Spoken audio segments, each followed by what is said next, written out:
Volume बढ़ा दो जहाँ भी अभी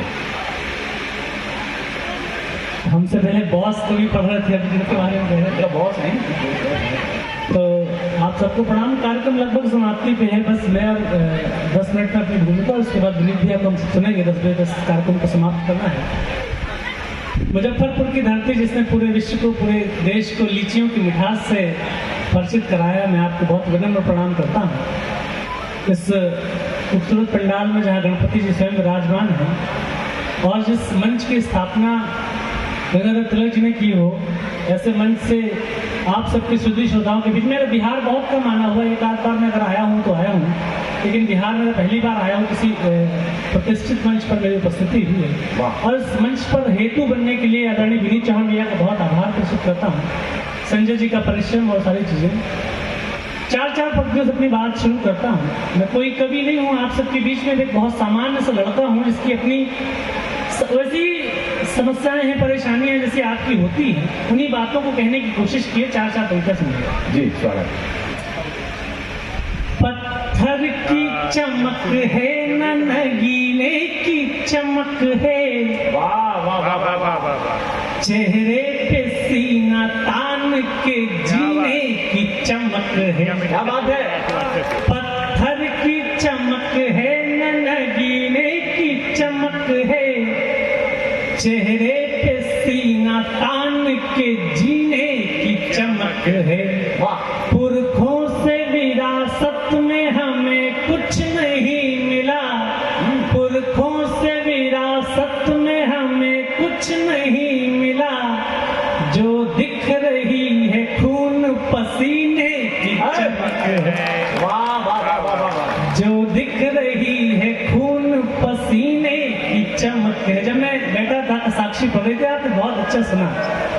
ये अगर बारिश नहीं होती तो पूरा पंडाल खचाखच भरा होता और बहुत सुंदर आपने पंडाल सजाया भी है, लेकिन चूंकि बारिश है, प्रकृति की अपनी व्यवस्था है, लोग थोड़े से कम हैं, तो जिम्मेदारी आप पे ज्यादा है कि जब मैं तो कोई बात नहीं कि जब विनीत भैया यहाँ पर पढ़ेंगे तो सारी खाली कुर्सियों की जिम्मेदारी भी आप पर है। 4 पंक्ति और पढ़ता हूँ, सुनिएगा। क्या हो गया भैया।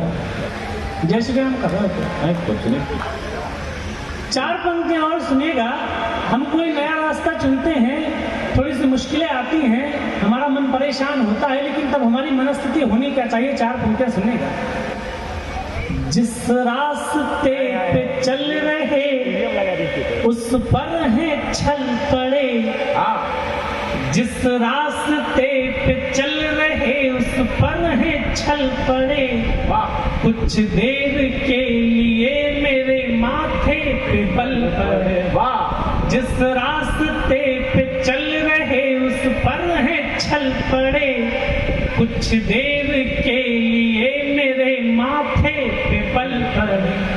हम सोचने लगे कि यार लौट चले क्या, हम सोचने लगे कि यार लौट चले क्या, फिर सोचा यार छोड़ो चल पड़े तो चल पड़े। वाह वाह। फिर सोचा यार छोड़ो चल पड़े तो चल पड़े, फिर सोचा यार छोड़ो चल पड़े तो चल पड़े। लेकिन हमें चलना पड़ता क्यों है? सबसे कंफर्टेबल तो अपने घरों में ही होते हैं, सबसे आरामदायक स्थिति में। लेकिन एक बात कहता हूं कि लड़कियों से ब्याह और लड़कों से रोजगार उनका उनसे घर छीन लेता है, और घर में बसर आज तक किसी की नहीं हुई। भगवान रामचंद्र जी भी जब अपना घर छोड़कर गए तब बड़े हुए, भगवान कृष्ण को भी वृंदावन छोड़ना पड़ा। 4 पंक्तियां सुनिएगा कि हम लड़कों को अपना घर छोड़ना क्यों पड़ता है। मुश्किल थी संभलना ही पड़ा घर के वास्ते, वाह वाह वाह वाह वाह। फिर घर से निकलना ही पड़ा घर के वास्ते। भाई जरा तालियों के साथ सुनेगा, ये वायरल वीडियो है, इसके सारे बंदे इसमें वीडियो बना रहे हैं। संभलना ही पड़ा घर के वास्ते, फिर घर से निकलना ही पड़ा घर के वास्ते। मजबूरियों का नाम हमने शौक रख दिया, मजदूरियों का नाम हमने शौक रख दिया, हर शौक बदलना ही पड़ा घर के वास्ते। वाह वाह। बहुत बहुत आभार, बहुत बहुत आभार। हर शौक वक्त बदलना ही पड़ा घर के वास्ते। नरेश मेहता की किताब है संशय की, एक रात में एक दिन पढ़ रहा था। एक दर्श चाहता है कि भगवान रामचंद्र जी जब अपने जीवन का सबसे बड़ा युद्ध लड़ने जाते हैं, उस युद्ध लड़ने के एक रात पहले उन्हें नींद नहीं आती। उनके दिमाग में चलता है, जो त्रिभुवन का सबसे बड़ा व्यक्ति है उसके भी दिमाग में चल रहा है कि अगले दिन क्या होगा, जिसे सब कुछ पता है। तो मैंने सोचा कि ऐसा तो हमारे साथ भी होता है। हम अपनी जिंदगी में जब अगले दिन कोई बड़ा काम करने जाते हैं तो हमें रात भर नींद नहीं आती। तो मुझे लगा कि एक ऐसा ही बिंदु है जहां पर भगवान रामचंद्र जी ने आम व्यक्ति समान हो जाते हैं। 4 पंक्तियां सुनिए। कल भोर की चिंता में रात नींद न आनी, कल भोर की चिंता में रात नींद न आनी, रावण नहीं है मारना रोटी है कमान। कल भोर की चिंता में रात नींद न आनी, रावण नहीं है मारना रोटी है कमान। हम राम तो नहीं मगर ये बात भी सच है, हम राम तो नहीं मगर ये बात भी सच है। हर आदमी की होती है एक राम कहानी, हर आदमी की होती है एक राम कहानी। तो मैं ऐसी कविताएं पढ़ता हूं जो आपके अपने जीवन से जुड़ी हुई कविताएं हैं। मैंने जब ये निर्णय लिया कि मुझे कवि सम्मेलन ही करते रहे तो बहुत खराब स्थिति में था। ऐसा नहीं, आज तो चीजें थोड़ी ठीक हो गई हैं, चीजें वायरल हो गई, देश भर का प्यार मिल रहा है। लेकिन मुझे अपने जीवन में कोई रिग्रेट नहीं चाहिए था कि 30 साल बाद मैं सोचूं कि यार एक बार हिम्मत कर ली होती तो शायद जीवन का परिदृश्य कुछ और होता। 4 पंक्तियां पढ़ता हूं कि जब आप कोई नया रास्ता चुनते हैं, बीच में छोटे छोटे प्रलोभन आते हैं, लेकिन आपको अपने बड़े लक्ष्य के पे ऐसी निगाह ठहरानी होती है कि बाकी 4 चीजों से आप विचलित नहीं हो। 4 पंक्तियां सुनिएगा। मुझको न रोकिए न ये नजराने दीजिए, मेरा सफर अलग है मुझे जाने दीजिए। मुझको न रोकिए न ये नजराने दीजिए, मेरा सफर अलग है मुझे जाने दीजिए। ज्यादा से ज्यादा होगा ये कि हार जाएंगे, ज्यादा से ज्यादा होगा ये कि हार जाएंगे। किस्मत तो हमें अपनी आजमाने दीजिए, किस्मत तो हमें अपनी आजमाने दीजिए। लेकिन विनीत भैया से बात हो रही थी, विनीत भैया भी एक लंबा संघर्ष जेल के इस कवि सम्मेलन में अपना उन्होंने स्थान बनाया है। हम नए बच्चे जब तपस्या करना शुरू करते हैं तो ऊपर के कुछ इंद्रों को अच्छा नहीं लगता, डराने की कोशिश करते हैं, आपको धमकाने की कोशिश करते हैं। और आप भी अपनी जिंदगी में कोई नया रास्ता चुनते हो, जो ऊपर के एस्टेब्लिश लोग हैं उन्हें अच्छा नहीं लगता कि आप इतनी तपस्या क्यों कर रहे हैं। क्या बात। लेकिन मेरा मानना है कि आपको डरना नहीं चाहिए। 4 पंक्तियां आपको सौंपता हूं, सुनेगा। डरना नहीं किसी के भी पैरों की नाप से, आखिर में पुण्य जीत ही जाएगा पाप से। भगवान श्री कृष्ण मेरे आराध्य हैं। मैंने गीता पढ़ी है, मैंने दिनकर जी को पढ़ा है, और जिसने दिनकर जी को पढ़ा और गीता पढ़ी तो उसे डर नहीं लगता। सुनिएगा। डरना नहीं किसी के भी पैरों की नाप से, आखिर में पुण्य जीत ही जाएगा पाप से। गीता में कृष्ण ने कहा अर्जुन से बस यही, गीता में कृष्ण ने कहा अर्जुन से बस यही, पहली लड़ाई जीतनी है अपने आप। पहली लड़ाई जीतनी है अपने आप से। आप किसी से डरते नहीं हो और आप ये स्वीकार कर लेते हो कि आप अपनी दुनिया जीत लोगे तो पहली लड़ाई वहीं पे जीत लेते हो आप। 4 पंक्तियां पढ़ता हूं कि जब भीतर का इनर फ्लेम पता चल जाता है तो कुछ भी आपको परेशान नहीं करता। जब डर पता चला तभी ताकत पता चली, क्या बात है। सीने में आग सीने की हिम्मत पता चली। जब डर पता चला तभी ताकत पता चली, सीने में आग सीने की हिम्मत पता चली।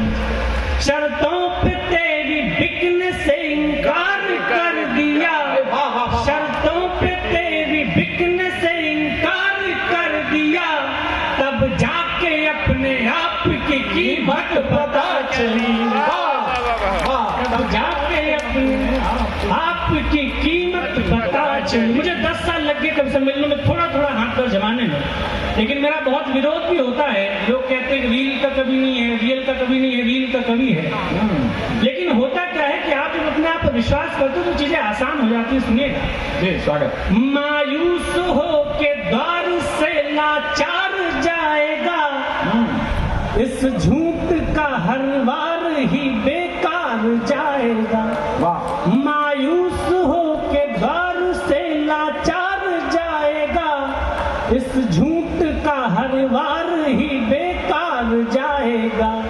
ये ठीक है कि थोड़ी देर लग रही है, पर ये ठीक है कि थोड़ी देर लग रही है, पर कैसे लगा ये तुमको कि सच हार जाएगा। वाह। कैसे लगा ये तुमको कि सच हार जाएगा। 2 मिनट की एक 4 पंक्तियां मुझे याद आती है। वाह वाह भैया वाह। एक स्वाभिमान का गीत है, मतलब बिल्कुल नया गीत है, लेकिन जब इतना पवित्र मंच हो, विनीत भैया ओज के लिए पूरे देश में जाने जाते हैं, लेकिन उनके भीतर एक गीत का देवता जिंदा है। और जब गीत के देवता के मंच पर उपस्थित नहीं हो तो मैं एक बिल्कुल नया छोटा सा एक बंद का गीत उनको भोग लगाने के लिए प्रस्तुत करता हूं। एक स्वाभिमान का गीत है। आप किसी रास्ते पे हो, आपके मन को आहत कर दिया जाए।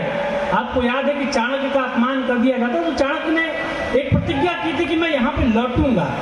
हमारा भी कहीं ना कहीं कभी मान सम्मान पे ठेस लग जाती, तो हम अपने आप से वायदा करते कि हम यहाँ पर आएंगे और अपनी जगह इनको दिखाएंगे। इसी भूमिका का एक छोटा सा गीत है, सुनिएगा। स्वागत। हाँ भैया। इस महल की चौखटों ने, उस महल की चौखटों ने, उस महल के द्वार ने, उस महल की चौखटों ने, उस महल के द्वार ने हमको अपमानित किया था एक भरे दरबार ने। हमको अपमानित किया था एक भरे दरबार ने, प्यार को ठुकरा दिया था निर्दयी व्यापार ने। उस महल की चौखटों, बिल्कुल नया गीत है भाई, बहुत अच्छे। उस महल की चौखटों ने, उस महल के द्वार ने हमको अपमानित किया था एक भरे दरबार ने, प्यार को ठुकरा दिया था निर्दयी व्यापार ने। एक महल की चौखटों में, गीत का बल सुनिए। स्वागत। हम नहीं चाणक्य लेकिन हाँ शिखा तब खोल ली थी। वाह। चाणक्य का अपमान किया मगधवंश ने। चाणक्य ने अपनी शिखा खोल के प्रतिज्ञा की कि किसी चरवाहे की लड़की को पकड़ के आऊंगा और राजा बना दूंगा। हम नहीं चाणक्य लेकिन हाँ शिखा तब खोल ली थी, खुद को भीतर से टटोला और ताकत तोल ली थी। वाह। हम नहीं चाणक्य लेकिन हाँ शिखा तब खोल ली थी, खुद को भीतर से टटोला और ताकत तोल ली थी। लोग जो हैं ठोकरों से यही दरवाजा बनेंगे। वाह वाह वाह। हमारा जब समय खराब चल रहा होता है तो जिन लोगों ने हमें आहत किया होता है, जब समय प्रतिकूल के बाद जब अनुकूल चीजें आती तो सबसे पहले वही सम्मान के दुशाले लेकर खड़े होते हैं। हम नहीं चाणक्य लेकिन हाँ शिखा तब खोल ली थी, खुद को भीतर से टटोला और ताकत तोल ली थी। लोग जो हैं ठोकरों से यही दरवाजा बनेंगे। हम इसी दरबार में लौटेंगे, हम राजा बनेंगे। हमको तो केवल बनाया, हमको तो केवल बनाया आप सबके प्यार ने। हमको तो केवल बनाया आप सबके प्यार ने, हमको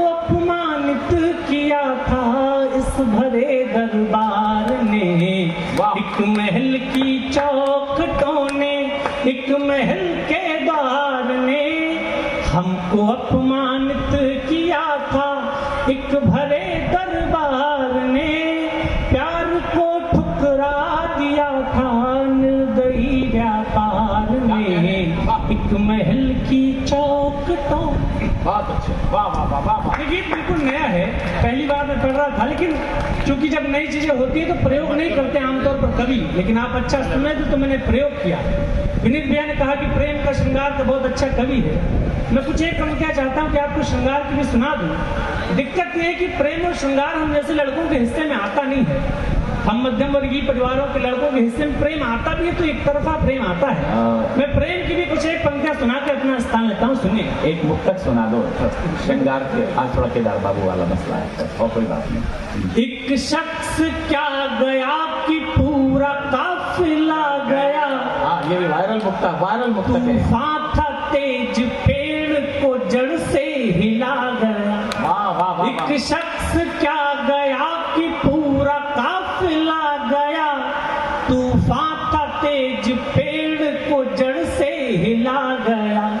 जब सल्तनत से दिल की ही रानी चली गई, जब सल्तनत से दिल की ही रानी चली गई, फिर क्या मलाल तख्त गया या किला गया। फिर क्या मलाल तख्त गया या किला गया। जल्दी कर। एक छोटी सी कविता है मेरी अनारकली की। अनारकली और सलीम का प्रेम आप जानते हैं। मैं जब कवि सम्मेलन के मंचों पर आया तो मैंने ये तय किया कि मुझे उन विषयों पर कविताएं लिखनी जिन पर बहुत सारी बात नहीं हुई। और प्रेम का आप बात तो जानते होंगे अनारकली और सलीम को, तो मुझे लगा कि इसका पक्ष रखना चाहिए। और एक कविता का व्यक्ति, हिंदी साहित्य का विद्यार्थी अगर अनारकली का पक्ष रखेगा तो कैसे रखेगा। बॉलीवुड वालों ने एक बार लिखा भी तो क्या लिखा कि छोड़ छाड़ के अपने सलीम की गली अनारकली डिस्को चली, लेकिन कविता का व्यक्ति कैसे बात करता है सुनिए। प्रेम करने चली तो उसे भी वही, प्रेम करने चली तो उसे भी वही, जो महज थी कहानी सुना दी गई। प्रेम करने चली तो उसे भी वही, जो महज थी कहानी सुना दी गई। नर्तकी एक अकबर के दरबार में, नर्तकी एक अकबर के दरबार में, कैसे दीवार में थी चुना दी गई। नर्तकी एक अकबर के दरबार में, कैसे दीवार में थी चुना दी गई। तो उसे दीवार में क्यों चुना दिया गया? ऐसा क्या अपराध किया? प्रेम ही तो किया। तो प्रेम तो अकेले नहीं होता। प्रेम अगर अनारकली ने किया तो प्रेम तो सलीम ने भी किया, लेकिन एक ही